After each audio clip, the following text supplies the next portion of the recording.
Assalamualaikum warahmatullahi wabarakatuh. Perkenalkan, nama saya Primeta Juwita Zahra, NPM 21012010065. Di sini saya akan membahas tentang fungsi linier.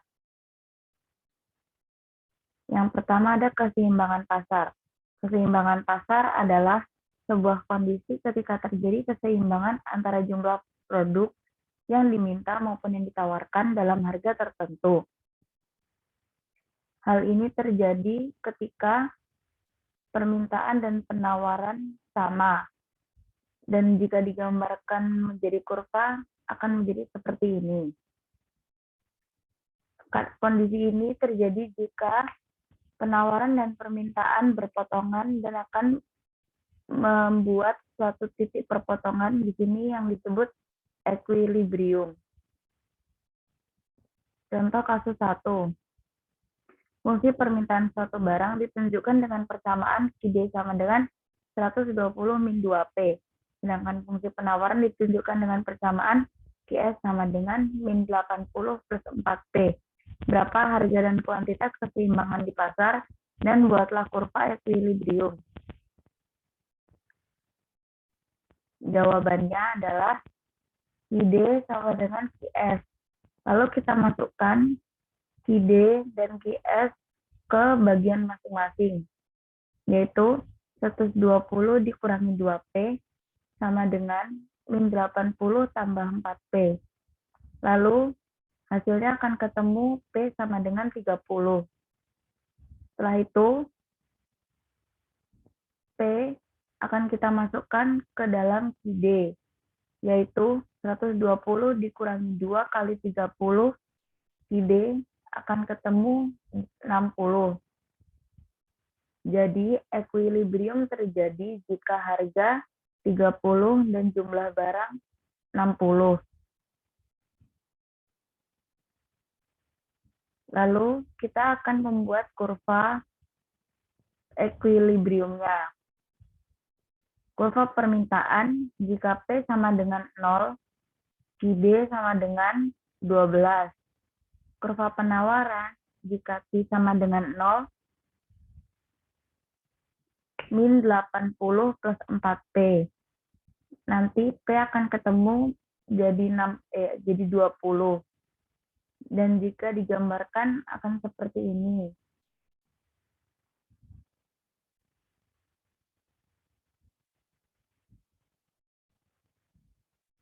Pajak pada keseimbangan pasar. Pajak yang dikenakan atas penjualan selalu menambah harga barang yang ditawarkan, sehingga hanya mempengaruhi fungsi penawaran, sedangkan pada fungsi permintaan tidak mengalami perubahan sama sekali. Ini adalah contoh kurva keseimbangan harga setelah pajak. Dan rumusnya adalah P aksen sama dengan A dikurangi T ditambah B dikali QS. Contoh kasus 2. Diketahui fungsi yaitu PD sama dengan 12 min Q dan fungsi penawaran PS sama dengan 2 plus Q. Dikenakan pajak sebesar 4 per unit.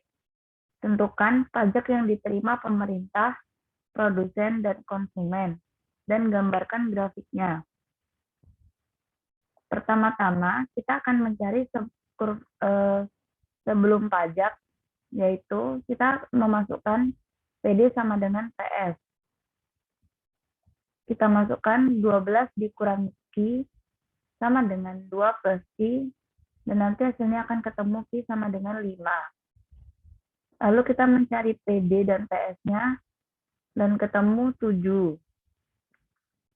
Setelah itu, kita mencari setelah pajak, yaitu PS sama dengan 2 plus Q plus 4. 4 dari mana? 4 adalah pajak yang dikenakan per unit. Jadi, kita masukkan PD sama dengan PS, maaf ya ini salah, yaitu 12 min Q sama dengan Q plus 6. Q plus 6 adalah hasil dari 2 plus Q plus 4, yaitu Q sama dengan 3. Lalu kita cari P-nya, akan ketemu 9. Setelah itu kita akan mencari pajak pemerintah. Pajak pemerintah rumusnya adalah TO sama dengan T kali Q aksen, di mana Q aksen adalah jumlah barang setelah pajak, yaitu 3. Berarti 4 pajaknya yang tadi dikali 3 sama dengan 12. Pajak konsumen, yaitu TK sama dengan T aksen dikurangi P. T aksen ini adalah harga setelah pajak, dan ini sebelum pajak dikali kuantitas barang setelah pajak. Hasilnya ketemu 6. Lalu kita mencari pajak produsen, yaitu TP sama dengan TO min TK. TO adalah hasil dari ini, dan TK adalah hasil dari ini, yang ketemu 6. Dan setelah digambarkan hasilnya kan seperti ini.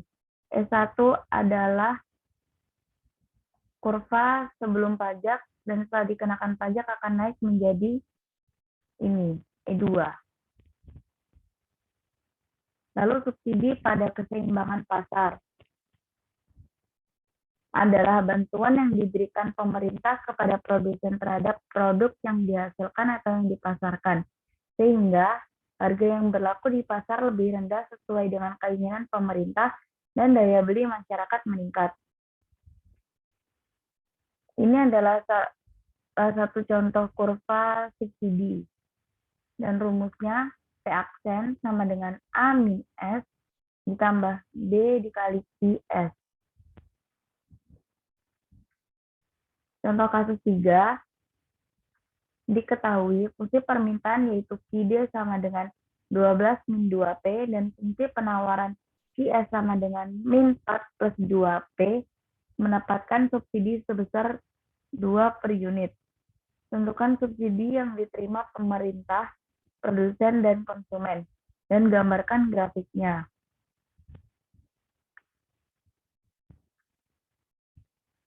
Nah, kita akan mencari yang sebelum subsidi, yaitu QD sama dengan QS. Kita masukkan 12 min 2P sama dengan min 4 plus 2P, hasilnya Q sama dengan 4. Lalu kita mencari P-nya dengan memasukkan Q tadi ke dalam P, yaitu 12 min 2P sama dengan 4. P-nya akan ketemu 4. Lalu kita menghitung setelah subsidi. Nah, sebelum itu kita akan mengubah QS dan QD menjadi PD dan PS, yaitu dengan cara membagi. Jadi, hasilnya akan min setengah QD ditambah 6, dan setengah QS sama ditambah 2, dikurangi 2. Kenapa ini saya kosongkan? Karena plus 2 dikurangi 2 hasilnya adalah 0. Jadi biar lebih praktis aja. Maksudnya QS ketemunya 6, PS sama dengan setengah kali QS yaitu 3. Lalu kita mencari subsidi pemerintah, yaitu rumusnya S kali QS sama dengan 2 kali 6, hasilnya adalah 12. Subsidi konsumen adalah SK sama dengan PD min PS dikali QS, hasilnya 6, dan akan dikalikan subsidi yang dibantu oleh pemerintah tadi, yaitu 12. Hasilnya adalah 12. Subsidi produsen, S dikurangi PD min PS dikali QS, hasilnya akan ketemu 6.